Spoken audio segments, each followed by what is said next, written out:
Hello everyone, मैं नीलम तिवारी आप सभी का मैग्नेट ब्रेन्स में बहुत बहुत स्वागत करती हूँ।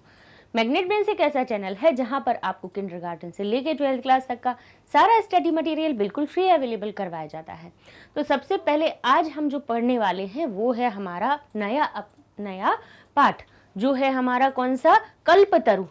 कल्पतरु का अर्थ है कल्प वृक्ष। तरु किसको कहा जाता है? तरु कहा जाता है वृक्ष के लिए। ठीक है, कल्प वृक्ष नाम का एक वृक्ष है जिसमें उसकी कथा बताई गई है और ये बताया गया है कल्प वृक्ष को माना जाता है कि वो ऐसा वृक्ष होता है कि उससे जिस चीज की कामना की जाए वही चीज हमें क्या होती है, प्राप्त हो जाती है। तो ये आपका चतुर्थ पाठ है और इसका नाम क्या है, कल्पतरु। तो सबसे पहले आगे बढ़े उसके पहले पाठ का परिचय पढ़ना जरूरी होता है कि जिससे क्या होता है हमें उस पाठ के बारे में पता चल जाता है कि इस पाठ में हम आगे पढ़ने क्या वाले हैं। ठीक है, तो लिखा हुआ है प्रस्तुतो अयम पाठः, यानी प्रस्तुत किया गया यह पाठ वेताल पंचविंशति, बेताल पंचविंशति, कितना, पंचविंशति यानी 25, बेताल 25 ही ऐसी क्या है, इति प्रसिद्ध कथा संग्रहात संपादनम कृत्वा संग्रहीतो अस्ति। कहा जाता है कि प्रस्तुतो अयम पाठः, प्रस्तुत किया गया यह पाठ वेताल एक ग्रंथ है, कथा, कौन सा, प्रसिद्ध कथा संग्रहात, यानी प्रसिद्ध एक कथा जो संग्रह है जिसका नाम क्या है, वेताल पंचविंशति। वेताल पंचविंशति नाम का एक कहेंगे एक ग्रंथ है। कैसा ग्रंथ है? प्रसिद्ध ग्रंथ है। ठीक है, उसमें से भी कौन सी ली गई है कि ये जो कल्पतरु जो हमारी कथा है वो इसी में से संपादित की गई है, उसी में से ली गई है। अब यहाँ पे देखिए पंचमी विभक्ति यहाँ लगी है कि प्रसिद्ध कथा संग्रहात, यानी प्रसिद्ध कथा के संग्रह से, क्योंकि बाहर ली गई है ना, अलग होने का भाव आ रहा है इसलिए पंचमी यहाँ लिखी है। संपादनम यानी उसको फिर से संपादित करके संग्रहीतो अस्ति, आपके इस पाठ में संग्रहित किया गया है उसको। ठीक है, अत्र यहाँ पर क्या है, मनोरंजक घटना भी, यानी मनोरंजक घटनाओं के द्वारा इन कथाओं में है क्या, इन जो क्या कहते हैं कि वेताल 25 कह के इस जो ग्रंथ है उसका नाम है, उसको हिंदी में वेताल 25 कहा जाता है, लेकिन संस्कृत में क्या कहते हैं उसको, वेताल पंचविंशति।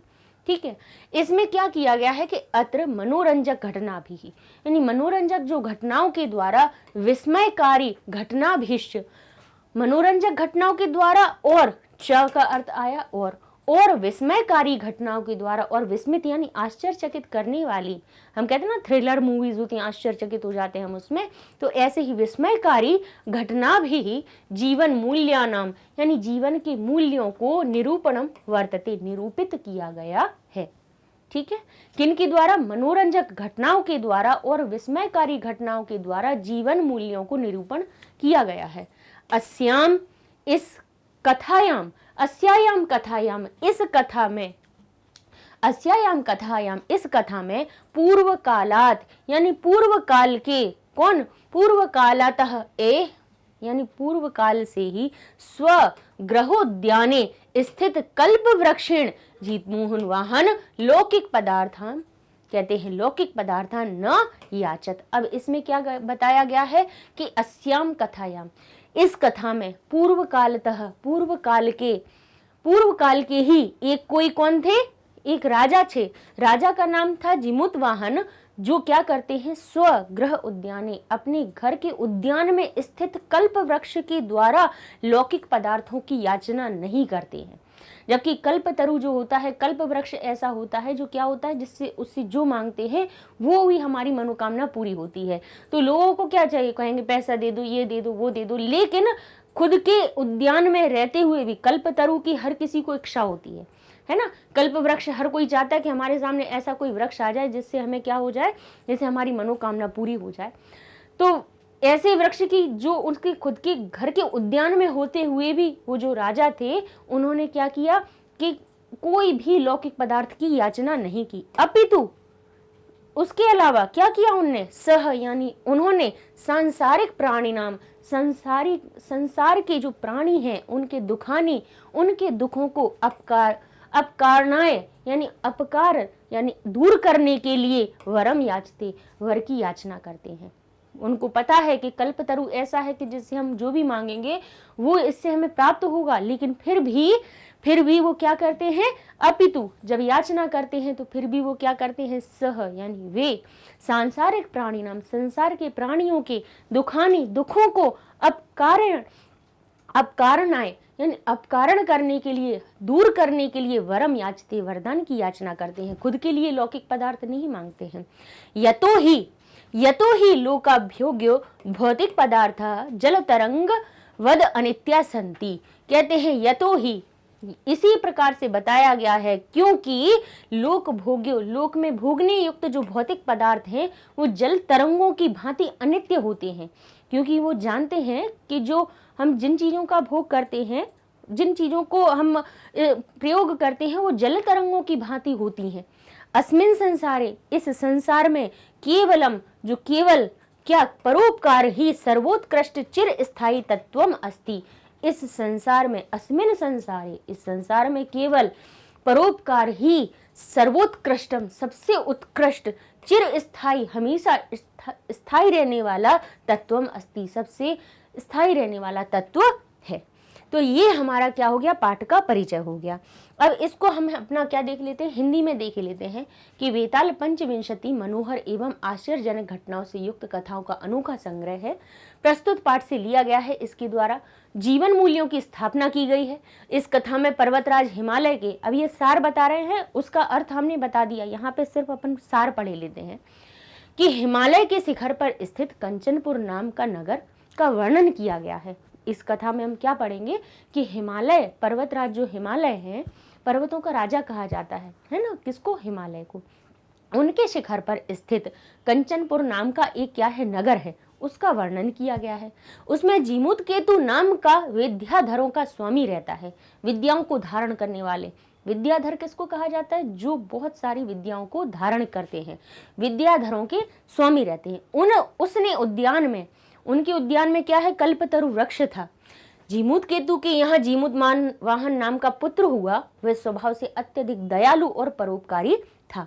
एक दिन उसने मंत्री जनों की सभा की ओर अपने हित की बात पूछी तो सभी ने कहा कि यह कल्प वृक्ष तुम्हारी वंश परंपरा से प्राप्त है, यह आपकी सभी मनोकामनाओं को पूरा करने वाला है, तो तुम इनकी आराधना करो।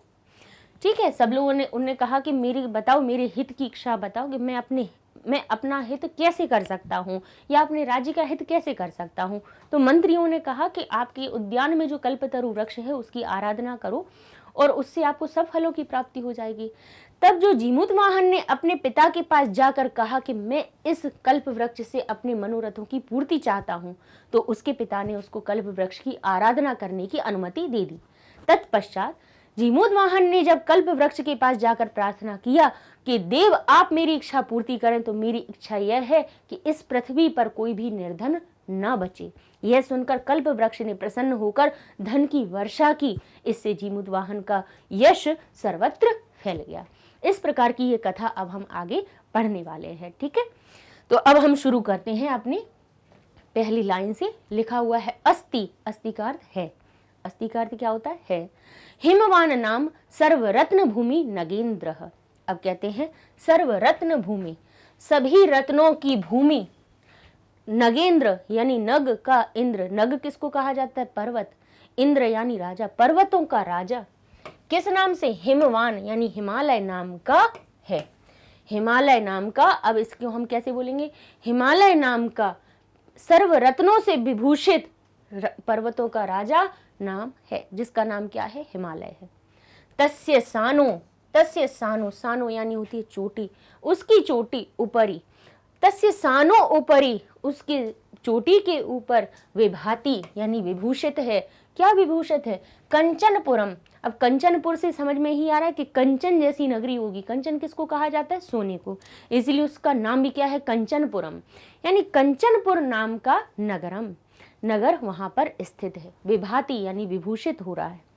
ठीक है, तस्य सानो ऊपरी, उसकी चोटी के ऊपर विभाति, एक विभूषित है, शोभित है। कंचनपुर नाम नगरम, कंचनपुर नाम का नगर। तत्र वहां जीमूत केतु इति श्रीमान, किस नाम, क्या नाम है उनका? विद्याधर पति ही वसति स्म। विद्याधरों के जो राजा हैं, विद्याधर जो है उनके राजा कौन, जीमूत केतु, इस नाम के वसति इसमें वहां रहते थे। ठीक है, श्रीमान क्या नाम कहेंगे हम उनका, श्रीमान जीमूत केतु इति विद्याधरपति वसति इसमें वहां रहते थे। तस्य उनके गृहोद्याने, उनके घर की उद्यान में, हमने मैं का अर्थ क्यों लगाया, क्योंकि यहाँ पे सप्तमी विभक्ति लगी है। तस्य यानी उनके, षष्ठी विभक्ति यहाँ तस्य में लगी हुई है, तत् शब्द में। तो तस्य यानी उनके, गृहोद्याने उनके घर के उद्यान में, कुल क्रमागतः कुल के क्रम से आ रहा है, कुल क्रमागता कुल के क्रम से चला आ रहा, कल्पतरु स्थित, कुल के क्रम से चला आ रहा कल्पतरु यानी कल्प वृक्ष स्थित था। ठीक है, सब भूतकालिक क्रिया आ रही है, एक तो प्रत्यय लगा हुआ है इनमें, अभी अपन पढ़ेंगे। तो क्या कह रहे हैं कि तस्य उनके घर के उद्यान में, उनकी वंश परंपरा से, कुल किसको कहा जाता है, वंश को कहा जाता है, या हमारा पूर्वजों का जो परिवार होता है उसको हम कहते हैं कुल है, जिसमें हमारे दादा परदादा और किसी जो भी हमारे वंशज होते हैं, वंश में उत्पन्न हुए लोग होते हैं, उनसे अपना कुल बनता है, कुटुंब बनता है। ठीक है, तो कहते हैं कुल क्रमागतः यानी कुल से चला आ रहा, कल्पतरु स्थितः यानी कल्पतरु नाम का वृक्ष स्थित था।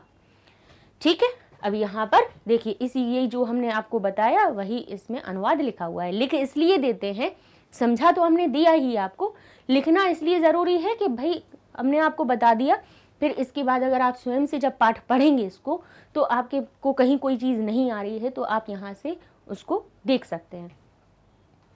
आगे चलते हैं, लिखा है अब क्या होता है, स राजा यानी वह राजा, जीमूत केतु तम कल्पतरुम आराध्य। अब क्या करते हैं, वे राजा कौन थे, जीमूत केतु जो राजा थे, तम यानी किसको, कल्पतरुम उन कल्पतरु को आराधना करके, तत्प्रसादात और आराधना करके और उनके प्रसाद रूप से, च बोधि सत्व वांश संभवः, उनके अंदर बोधि का अर्थ होता है ज्ञान, बोधि सत्व का अर्थ होता है ज्ञान की प्राप्ति। तो कहते हैं, क्या कहते हैं, आराधना करके और उनके प्रसाद के रूप में और उसके फल के रूप में बोधिसत्वांश यानी बोधिसत्व का अंश संभव यानी वो बोधिसत्व के अंश से प्रभावित हुए, और उसके बाद क्या हुआ, उस अंश से क्या संभव हुआ, जीमूत वाहनम नाम पुत्रम प्राप्नोत, और उस बोधिसत्व से यानी उस ज्ञान की प्राप्ति से या उनकी कृपा से क्या हुआ, बोधिसत्व के जो अंश थे वो कौन, जीमूत वाहन नाम के पुत्र प्राप्नोत, उन्होंने प्राप्त किया। स जीमूत वाहन, वह जो जीमूत वाहन जो पुत्र था, महान दानवीर था, सर्वभूतानुकंपी, सभी क्या कह रहे हैं, भूतानुकंपी, सभी सारे भूतानुकंपी, अनुकंपा रखने वाला, भूमि लोक पर रहने वाले प्राणियों पर क्या करने वाला, अनुकंपा रहने वाला, अभवत करने वाला हुआ। अभवत का अर्थ क्या हुआ, भव का अर्थ होता है होना और अभवत यानी हुआ। वो जो उनका पुत्र था, स जीमूत वाहना, महान दानवीर, सर्वभूतानुकंपी, अनुकंपा रखने वाला, दया रखने वाला, प्रेम रखने वाला हुआ। तस्य गुणई, उसके गुण कहते हैं, उसके गुणों के द्वारा प्रसन्न, उसके गुणों से प्रसन्न, स्व सचिवैश्च, और च का अर्थ पहले हम लगाएंगे, उसके, तस्य यानी किसके, अब अपने पुत्र की बात कर रहे हैं कि उसके गुणों के द्वारा, उनके गुणों से प्रसन्न होकर, स्व और अपने स्व सचिवई और अपने मंत्रियों, सचिव किसको कहा जाता है, मंत्रियों के, और अपने मंत्रियों के प्रेरितः और मंत्रियों के द्वारा प्रेरित होकर, किसके, उसके गुणों से प्रसन्न होकर और मंत्रियों की प्रेरणा से, राजा कालीन यानी राजा कालीन कुछ काल के द्वारा क्या किया, समाप्यत यौवनम तम यौवराज्य अभिषिक्तवान, क्या किया कि उसने अपने मंत्रियों से प्रेरित होकर राजा ने क्या किया, उसको कैसा, युवावस्था पे आने पर क्या कहते हैं, समाप्त यौवनम तम यौवराज्य, उसको क्या किया, युवराज पद पर क्या कर दिया, जैसे ही समाप्यत यानी जैसे ही वो क्या हुआ, समीप आया, किसके प्रति, यौवनम, यानी जब वो बड़ा होने लगा, युवावस्था में पहुंचा, उसको युवराज अभिषिक्तवान, उनको अभिषिक्त कर दिया, यानी अभिषेक कर दिया उनका, किस पर, युवराज के पद पर। ठीक है, युवराज के रूप में उनको क्या कर दिया, जैसे ही वो बड़े होने लगे, युवावस्था को प्राप्त हुए, यहाँ क्या लिखा है, संपाप्य, यानी प्राप्त होना, यानी कहाँ के प्राप्त हुए, युवावस्था को जैसे ही वो प्राप्त होने लगे तो उसके गुणों से प्रसन्न होकर और उनके मंत्रियों से प्रेरित होकर प्रेरणा लेकर किन्ने, राजा ने कालीन कुछ समय के पश्चात क्या किया, अपने उस पुत्र को तम यानी उनको युवराज्य अभिषिक्तवान, युवराज के रूप में अभिषिक्त कर दिया, क्योंकि वो बहुत ही दयालु और दूसरे प्राणियों पर दया रखने वाले थे। आगे देख लेते हैं, कदाचित, यानी क्या कह रहे हैं, कदाचित, किसी बार, किसी समय, कभी, हितैषिणः, कहते हैं हितैषिणः, कह रहे हितकारी, पितृमंत्रिणः, हितैषिणः यानी हित चाहने वाले, पितृमंत्रिणः यानी पिता के मंत्रियों के, यो राज्य स्थितम तम जीमूत वाहनम उक्त दंतः, उक्त दंतः है यानी बोलते हैं, कि किसको बोलते हैं, कहते हैं कदाचित, कभी, किसी समय हितैषिणा, जो हितैषी थे, पितृमंत्री यानी पिता के जो मंत्री थे, और वो कैसे थे, हित चाहने वाले थे, युवराज्य के पास स्थितम तम, जब स्थित थे, बैठे हुए थे, तम तो उनको जीमूत वाहन उक्त दंतः बोलता है, क्या बोलता है, क्या कहते हैं वो, कि युवराज योयम सर्व कामदः, कि हे युवराज कि जो सब कामनाओं को, सर्व कामदः, योयम यानी जो सब कामों को, सर्व कामदः यानी सभी कामों को, कल्पतरु सब कामों को, अब इसके बाद का अर्थ हमें कहीं बीच में मिलेगा, देखेंगे, तवोद्याने यानी आपके उद्यान में, यानी तुम्हारे उद्यान में, तिष्ठति स्थित है, तो कह रहे हैं यो अयम यानी जो यह, सर्व कामदः सभी कामों को पूरा करने वाला कल्पतरु है, वह तव उद्याने तुम्हारे उद्यान में तिष्ठति यानी स्थित है, स वह तव सदा पूज्य, वह तुम्हारे द्वारा सदा पूज्य है, वो तुम्हारे द्वारा पूजा जाना चाहिए। तो ये बताते, अस्मिन अनकले स्थित सती सक्रो अपि अस्मान बंधितुम न शक्यन्ति इत, कहते हैं कि जो अस्मिन यानी इस काल में स्थित, सती सक्रो अपि अस्मान, कहते हैं आपके लिए हमेशा, शक्रो अपि, शक्र किसको कहा जाता है, इंद्र को, कहते हैं इसके स्थित रहने से, कहते हैं सक्रो अपि इंद्र भी, अस्मान बाधितुम ना शक्युंतात, कहते हैं शक्नुयात नहीं कर सकता है बाधा कोई उत्पन्न, अस्मान इसके रहने से, किसके रहने से, कल्पतरु के रहने से, कहता है कि शक्रो अपि यानी इंद्र भी, अस्मान बाधितुम हमें कोई भी, हम सभी को, अस्मान का अर्थ क्या हुआ, हम सभी को, बाधितुम कोई परेशानी या बाधा, ना शक्युनाथ कोई बाधा नहीं कर सकता है, इतनी बात उन्होंने कही।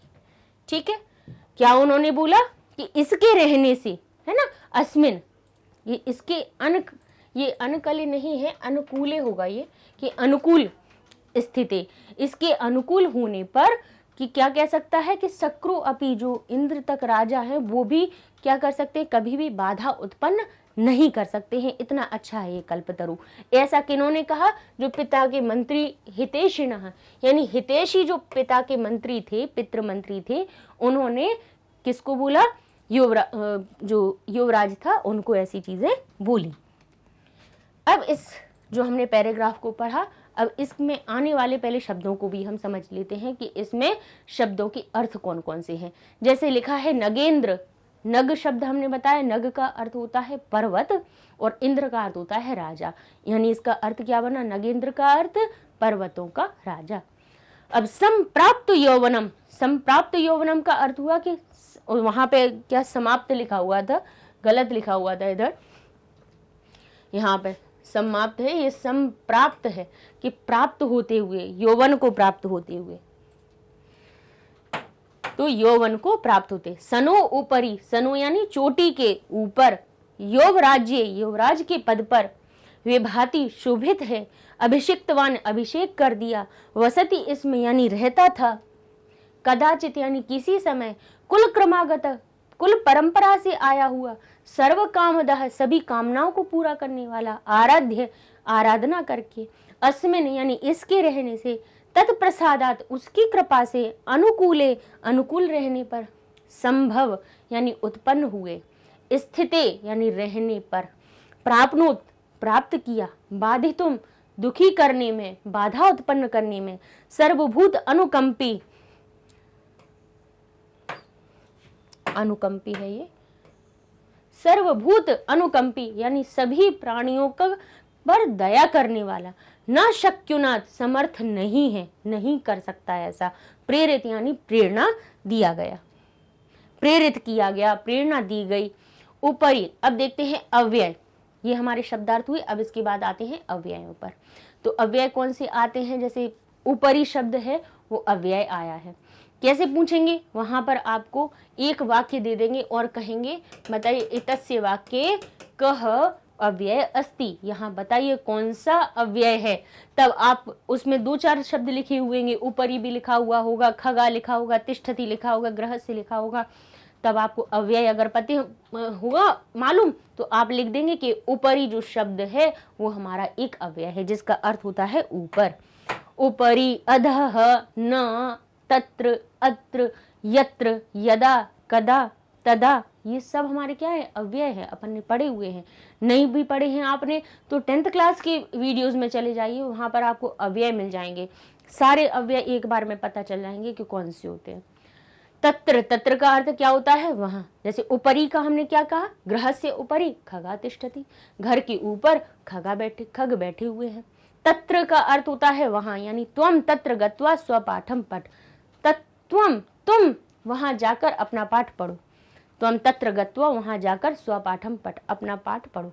इति अहम कथयामि, इति मैं कह रहा हूं यह, च रामः लक्ष्मण च वनम अगच्छताम, राम और लक्ष्मण वन गए। कदाचित ऋषि कदाचित अपि असत्यम न अवदत, ऋषि कभी भी, कदाचित यानी कभी भी, यानी किसी समय, कभी भी किसी समय, अपि कभी भी क्या, असत्यम न अवदत यानी झूठ नहीं बोलते। अपि का अर्थ भी होता है, त्वम अपि एतत् कार्यम समर्थो अस्मि, तुम भी यह कार्य करने में समर्थ हो। तो ये पदों के अव्ययों के वाक्यों में प्रयोग बता दिए। क्यों, इसलिए बता दिए कि ऐसे वाक्य लिखे हुए आएंगे आपके, और एक वाक्य दे देंगे, उसमें से कहेंगे इसमें से अव्यय को छांटिए, बताइए इसमें से शब्द अव्यय शब्द कौन सा है, तब आप ऐसे ढूंढेंगे। अब एक और बात देख लीजिए कि यहाँ पर जरूरी नहीं है, ये जो त्वम अपि लिखा हुआ है तो इसको कैसे भी लिख सकते हैं, यहाँ पे वो इसको संधि के रूप में भी दे सकते हैं।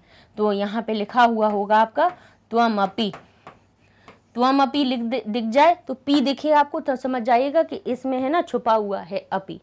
ऐसे है ना कई अव्ययों को, जैसे त्वमेव लिखा हुआ हो आपके सामने, क्या लिखा हुआ हो, त्वमेव, और कहें इसमें से बताइए आप अव्यय को छांटिए, तब जो एव शब्द लिखा हुआ है त्वम में एव का हमारा क्या लगा हुआ है, एक अव्यय लिखा हुआ है।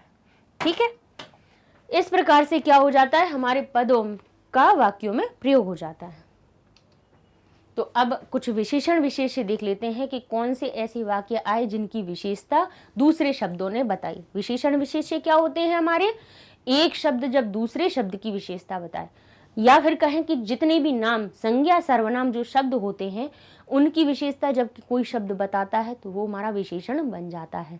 लेकिन किसकी विशेषता बताई जाती है, संज्ञा या सर्वनाम की। जैसे कहा काला बादल, तो काला तो है लेकिन किसकी विशेषता बताई जा रही है, बादल की, तो बादल हमारा क्या हो जाएगा, विशेष्य हो जाएगा।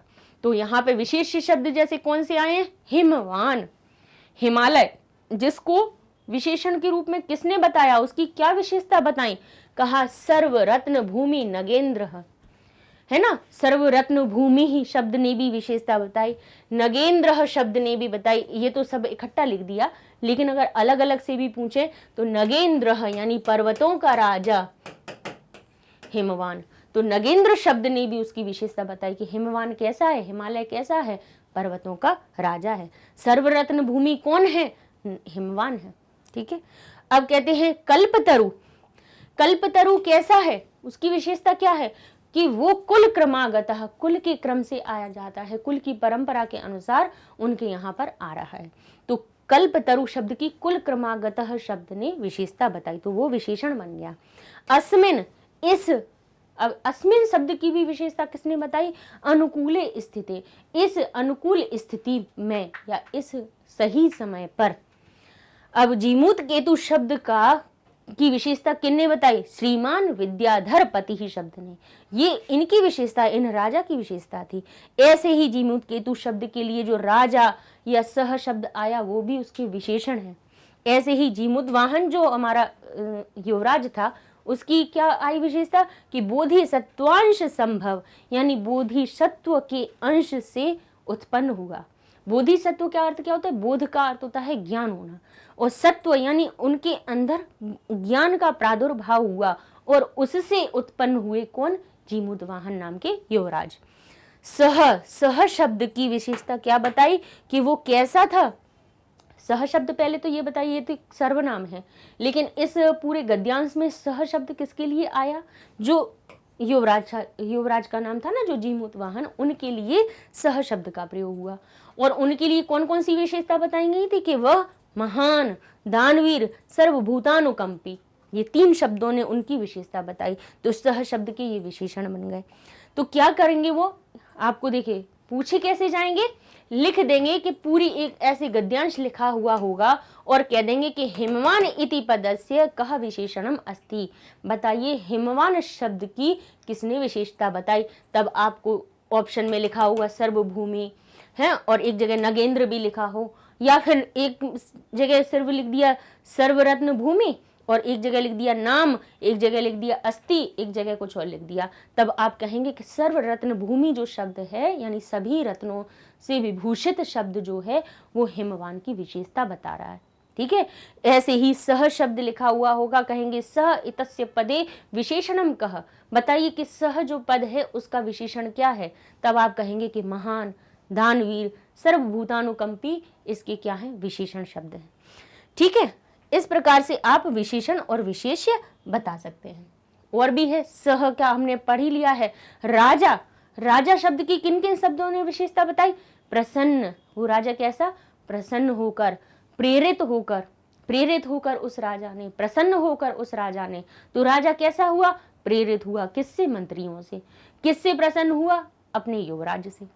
पितृ मंत्री भी कहते हैं, पितृ मंत्री भी, पिता के जो मंत्री थे वो कैसे थे, हितैषी भी, कैसे थे, हित चाहने वाले थे, कि जो पिता के मंत्रियों के द्वारा, लेकिन कैसे थे, ये हित चाहने वाले। अब कैसे हम विशेषण की पहचान करें, हमने आपको हमेशा बताया है कि विशेष्य में जो विभक्ति हो और उसके साथ में किसी कोई एक शब्द लिखा हुआ हो और उसमें भी वही विभक्ति लगी हो, तब समझ जाइएगा कि ये इसी शब्द का विशेषण बता रहा है। ठीक है, एक जैसे 2 शब्द दिख जाए, 2 या 3-4 दिख जाए, एक आपको यहाँ पे कोई शब्द विशेष्य के रूप में दे दिया जाए और कहें कि इसके विशेषण छांटिए, और आपको ऑप्शंस में भी लिखे हुए हों, तब आप देखिएगा कि इस संज्ञा शब्द में या फिर ये विशेष शब्द बताया गया है उसमें विभक्ति कौन सी है। एक ये विशेषण पहचानने का तरीका भी होता है, उसमें आप पहचानेंगे कि इसमें विभक्ति कौन सी है, तो उसी विभक्ति युक्त जो आपको आगे शब्द दिख जाए विशेषण बताने वाले, वही आप बता देंगे कि भाई ये इस विभक्ति इसमें लगी है और इसके साथ में ये हमारा गद्यांश में शब्द लिखा हुआ है, तो ये इसका विशेषण बन जाएगा। जैसे पितृ मंत्री भी शब्द लिखा हुआ होगा और कहेंगे बताइए इसका विशेषण छांटिए, तो क्या करेंगे आप, हितैषी भी ही लिखा हुआ हो उसके साथ में, तो उसको आप क्या करेंगे, सही करके आएंगे। ऐसे कल्पतरु, कल्पतरु कैसा था, सर्व कामदह कल्पतरु। अब कल्पतरु में भी प्रथमा विभक्ति और सर्व कामदह शब्द में भी देखेंगे प्रथमा विभक्ति, अर्थात कल्पतरु का विशेषण कौन सा हो जाएगा, सर्व कामदः, यानी सभी कामों को पूरा करने वाला। सह शब्द के साथ में पूज्य लिखा हुआ है कि सह पूज्य आराध्य कैसा है, वो पूजा करने योग्य है, अपनी आराधना करने योग्य है, तो सह के साथ में पूज्य शब्द उसका विशेषण बन जाएगा। तो इस तरह से आप विशेषण और विशेष्य जान सकते हैं। इस प्रकार से ये हमारा जो पहला आपका गद्यांश था, और इसमें जो हमारे आपके विशेषण शब्द आए, अव्यय शब्द आए, इनको हमने बताया। और भी कुछ आपके जैसे संधि वाले कोई शब्द आएंगे तो उनको भी हम आपको साथ साथ में बताते जाएंगे।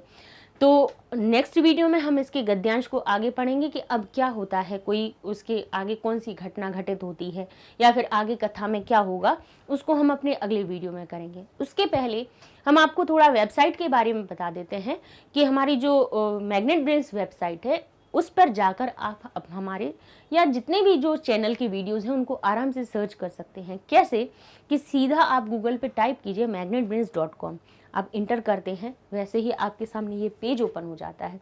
इसको थोड़ा स्क्रॉल करेंगे आप तो यहाँ पर आपको लिखा हुआ होगा टॉप एक्सप्लोर कोर्सेज। तो यहाँ पे एक्सप्लोर टॉप कोर्सेज में जाएंगे तो यहाँ सारे क्लासेस आपके लिखे होंगे। इनमें से जिस क्लास को आपको पढ़ना है आप उसी को कर दीजिए क्लिक। मान लीजिए आपने 9th को किया क्लिक, तो आपके सामने आएंगे 9th के सारे सब्जेक्ट्स, ठीक है, जिनमें से आपको जो भी पढ़ना है। मान लीजिए आपको संस्कृत देखना है तो आपने इसको क्लिक किया तो आपके सामने संस्कृत का पेज ओपन हो जाएगा। आप मैथ्स का करते तो आपके सामने मैथ्स का पेज ओपन हो जाता। उसमें आपको सारे चैप्टर वाइज, टॉपिक वाइज ये लिस्ट मिल जाएगी पूरी। जैसे यहाँ देखिए चैप्टर के में जितने, हर एक चैप्टर में जितने वीडियोस हैं ना वो सेपरेट लगे हुए हैं, साथ में भी हैं और कैसे डिवाइडेड भी हैं सभी। जैसे चैप्टर 1 में संधि प्रकरण है, उसके 16 लेक्चर्स हैं। तो आप जैसे इसको क्लिक करेंगे तो आपके सामने 16 लेक्चर की लिस्ट आ जाएगी कि कौन कौन सी संधियाँ हमने आपको करवाई हैं, है ना। तो उसमें जैसे आप देखते हैं दीर्घ स्वर संधि, क्लिक करेंगे तो आपके सामने दीर्घ स्वर संधि शुरू हो जाएगी। इसमें भी आप अगर आगे जाना चाहते हैं तो नेक्स्ट वीडियो पे क्लिक कीजिए, या फिर आप क्रॉस करेंगे तो आप अपनी फिर से उसी लिस्ट पे पहुंच जाएंगे। यहीं से आराम से सर्च करते जाइए कि उपसर्ग के 2 लेक्चर्स हैं, प्रत्यय के 7 लेक्चर्स हैं, कौन कौन से प्रत्यय यहाँ करवाए हैं। और ऐसे ही जैसे हम आपसे कहते हैं कि आप 10th क्लास में अव्यय पे चले जाइए, अव्यय वाली लिस्ट पढ़िए, या फिर 10th क्लास में जाके आप वहाँ पर ग्रामर देखिए, वहाँ पे भी हमने ग्रामर बहुत सारी करवाई, 80 लेक्चर्स हैं कम से कम उसमें। तो आपको हर एक टॉपिक के वहाँ मिल जाएंगे कि भाई कौन कौन से टॉपिक हमने वहाँ करवा चुके हैं आपको, ठीक है। यहाँ से कोर्सेज पे जाके आप क्लास और सब्जेक्ट सिलेक्ट कीजिए तो आप उसी क्लास और सब्जेक्ट पर आप पहुँच जाएंगे पेज पर, पूरे मेन पेज पर भी पहुँचने की ज़रूरत नहीं, ठीक है। तो नेक्स्ट टाइम अब यूट्यूब पे सर्च कर ही रहे हैं, लेकिन आप यहाँ पे वेबसाइट पे भी सर्च कीजिए, जल्दी ही आपको सारी चीज़ें मिल जाएंगी और आसानी से पता भी चल जाएगा कि कौन कौन सी हम लोग करवा चुके हैं, है ना। बहुत सारी चीज़ें टॉपिक आपको कवर करवाते जाते हैं, लेकिन कई बार मिस कोई हो जाती है तो हमें लगता है कि वो चीज़ आपके पास नहीं पहुँची है, ठीक है। तो चैनल को लाइक कीजिए, सब्सक्राइब कीजिए और शेयर भी कीजिए अपने दोस्तों के साथ में। मिलते हैं नेक्स्ट वीडियो में, अपनी कथा को आगे पढ़ेंगे, तब तक के लिए धन्यवाद।